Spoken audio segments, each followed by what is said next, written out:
తెలంగాణలో Modi tour heat పెంచిందా అంటే అవుననే సమాధానం వస్తుంది. ఇది కేవలం ఒక పర్యటనలా కాకుండా వచ్చే ఎన్నికలకు శంఖారావంలా కనిపించిందా? ప్రధాని సభ కాషాయ శ్రేణులకు కొత్త టార్గెట్ ఫిక్స్ చేసిందా? అబ్ కీ బార్ తెలంగాణ నినాదంతో కమలం పార్టీ మిషన్ స్టార్ట్ చేసిందా? మోదీ సభ గ్రాండ్ సక్సెస్ కమలనాథుల్లో కొత్త జోష్ నింపిందా? కాంగ్రెస్ బీఆర్ఎస్లపై ఒకేసారి మోదీ ఎక్కుపెట్టిన రాజకీయ అస్త్రాలు తెలంగాణ రాజకీయ సమీకరణలో మార్చబోతున్నాయా? గ్రేటర్ ఎన్నికలే ఇప్పుడు బీజేపీ ఫస్ట్ టార్గెటా? మోదీ ఇచ్చిన హింట్తో బెంగాల్ మోడల్ రాజకీయాలకు తెలంగాణ బీజేపీ సిద్ధమవుతోందా? అసలు మోదీ టూర్ తర్వాత రాష్ట్ర రాజకీయాల్లో ఏం జరగబోతుంది? ఇంతకీ బీజేపీ లెక్కలేంటి? ఆ వివరాలేంటో ఈ స్టోరీలో చూద్దాం.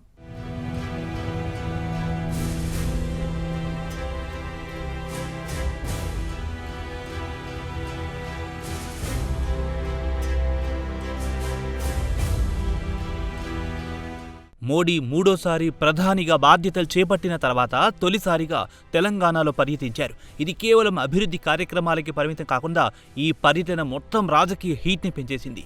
3 రాష్ట్రాల ఎన్నికల విజయంతో ఇప్పటికే ఫుల్ జోష్లో ఉన్న కమలం పార్టీ ఇప్పుడు తెలంగాణపై ఫోకస్ పెట్టిందనే సంకేతాలు స్పష్టంగా కనిపించాయి. వచ్చే ఎన్నికల్లో తెలంగాణలో మాదే అధికారమంటూ మోదీ చేసిన వ్యాఖ్యలు కమల వనంలో జోష్ని పెంచాయి. అయితే సికింద్రాబాద్ పరేడ్ గ్రౌండ్లో నిర్వహించిన ప్రధాని సభ మొత్తం అబ్ కీ బార్ తెలంగాణ నినాదంతో మార్మోగిపోయింది. ఇప్పటి వరకు తెలంగాణలో అధికారమే లక్ష్యంగా పనిచేసిన బీజేపీ ఇప్పుడు గెలుపే దిశగా అడుగులు వేయాలని స్పష్టమైన రాజకీయ సందేశం ఇచ్చినట్టయిందని రాజకీయ వర్గాల్లో చర్చ జరుగుతుంది.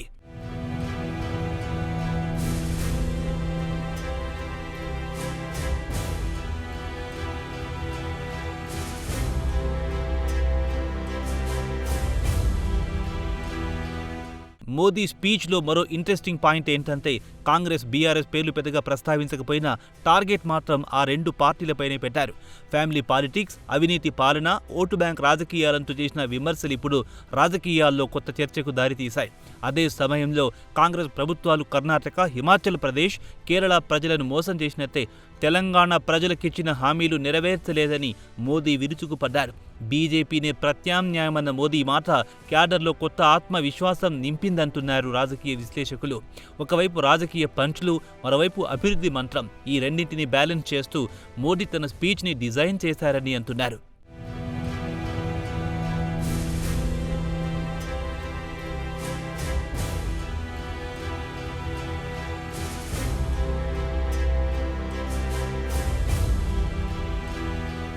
ఇకపోతే 9,400 కోట్ల రూపాయల అభివృద్ధి పనులకు శ్రీకారం చుట్టిన ప్రధాని కేంద్రం తెలంగాణకు ఏమీ చెయ్యలేదన్న విమర్శలకు గట్టిగానే కౌంటర్ ఇచ్చారు. ఇక రాష్ట్ర అభివృద్ధిలో కేంద్రం వాటా ఎంతుందో ప్రజలకు చూపించడమే మోదీ టూర్ అసలు లక్ష్యమని బీజేపీ నేతలు చెబుతున్నారు. మరోవైపు పార్టీ అంతర్గత వ్యవహారాలపైన మోదీ స్పష్టమైన సందేశం ఇచ్చినట్టే కనిపిస్తోంది. అందరూ కలిసి పనిచేయాలి, క్షేత్రస్థాయిలో పార్టీ బలపడాలి, క్యాడర్తో కనెక్ట్ కావాలి. ఇలా పరోక్షంగా రాష్ట్ర నాయకత్వానికి క్లియర్ డైరెక్షన్ ఇచ్చినట్టు పార్టీ వర్గాల్లో చర్చ జరుగుతోంది.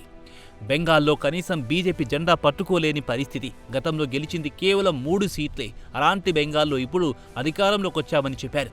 అలాగే క్యాడర్ను ఉత్తేజపరుస్తూ పార్టీని బలోపేతం చేసి బీజేపీ బెంగాల్ను ఎలా గెలిచిందో తెలంగాణలో సైతం అదే మోడల్ను అమలు చేయాలని మోదీ హింట్ ఇచ్చారన్న టాక్ నడుస్తోంది.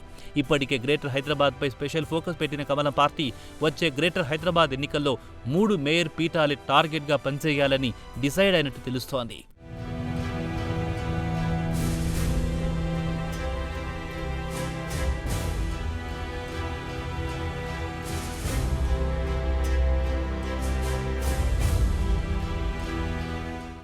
ఇక మోదీ తెలంగాణ టూర్ సక్సెస్ కావడంతో బీజేపీ రాష్ట్ర అధ్యక్షుడు రామచంద్రరావుకు ఢిల్లీ పెద్దలు అభినందనలు తెలిపారు. క్షేత్రస్థాయి నుంచి రాష్ట్ర నాయకత్వం వరకు సమన్వయంతో పనిచేయడం వల్లే ఈ విజయం సాధ్యమైందని మోదీ కితాబిచ్చారంట. తెలంగాణ బీజేపీలో కొత్త టీం స్పిరిట్ మొదలయ్యిందా, లేక ఇది కేవలం సభ జోష్ వరకే పరిమితమవుతుందా అన్న ప్రశ్న ఇటుంచితే మోదీ టూర్ తర్వాత తెలంగాణ బీజేపీలో ఉరకలేస్తున్న ఉత్సాహం, జోష్, నేతల్లో మార్పు ఇప్పుడు రాజకీయ వర్గాల్లో ఆసక్తికరంగా మారింది.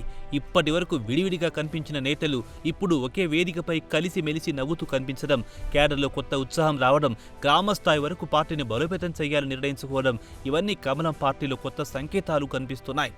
ప్రత్యేకంగా మహిళా ఓట్లు, యువత, మొదటిసారి ఓటు వేయబోయే వర్గం, నగర మధ్యతరగతి ప్రజలు ఇవే ఇప్పుడు బీజేపీ ప్రధాన టార్గెట్గా మారుతున్నట్టు తెలుస్తోంది.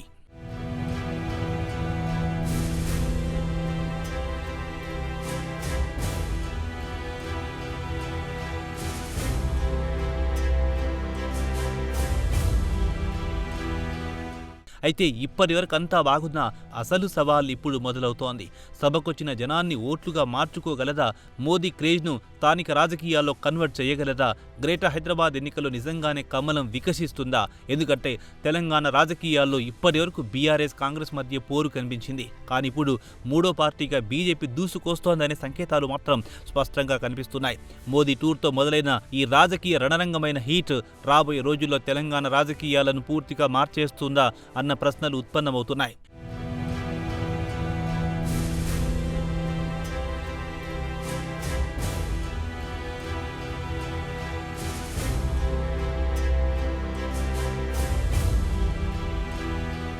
ఇదిలా ఉంటే గ్రేటర్లో కమలనాథుల జోష్కు గులాబీ పార్టీ బ్రేక్ వేసే ప్రయత్నం చేస్తుంది. ఇందులో భాగంగా బండి సంజయ్ బీజేపీని టార్గెట్ చేసేలా ఆ పార్టీ వర్కింగ్ ప్రెసిడెంట్ కేటీఆర్ వరుస ట్వీట్లు చేస్తున్నారు. మరోవైపు నగరంలో పలుచోట్ల పోస్టర్లు కూడా గోడలకు అంటించడం కమలం పార్టీలో కలకలం రేపుతోంది. అయినా వీటిని పట్టించుకోకుండా గ్రేటర్లో బలం పెంచుకుంటూ ముందుకు వెళ్లాలని ఆ పార్టీ పెద్దలు స్కెచ్ వేస్తున్నారు. ఏదేమైనప్పటికీ మోదీ టూర్ కేవలం ఒక పర్యటనలా కాకుండా వచ్చే ఎన్నికలకు శంఖారావంలా కనిపించింది. అభివృద్ధి పథకాలు, రాజకీయ విమర్శలు, కార్యకర్తలకు దిశానిర్దేశం, ఈ 3 అంశాల కలయికతో తెలంగాణలో బీజేపీ తన రాజకీయ దూకుడును ప్రదర్శించింది. మోదీ నింపిన ఈ జోష్ను ఓట్లు, సీట్లుగా మలుచుకోవడంలో టీబీజేపీ ఏ మేరకు సక్సెస్ అవుతుందో చూడాలి మరి.